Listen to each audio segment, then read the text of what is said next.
Ների լայնացումը կամ նոր ճանապարհների կառուցումը դա կարճաժամկետում բերում է տեսանելի արդյունք, բայց երկարաժամկետում ունենում ենք ավելի վատ վիճակ, որովհետև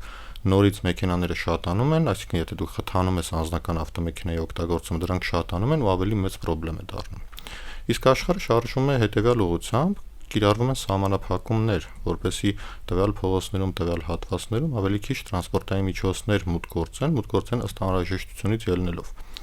Եվ ունենալով տվյալ պատկերը արդեն Երևան քաղաքում բոլորիս համար գաղտնիք չէ, որ ժամը պայմանական պիկ ժամերին երեկոյան ժամ 6-ի կողմերը եւ բոլորը աշխատանքից շտապում են տուն, կենտրոնը գրեթե պարալիզացվում է, երթևեկության արագությունը իջնում է շատ ցածր մակարդակի, իհարկե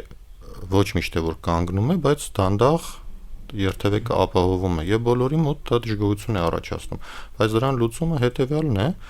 եւ այդ դանդաղ երթևեկի մեջ նաեւ հայտնվում է հասարակական տրանսպորտը։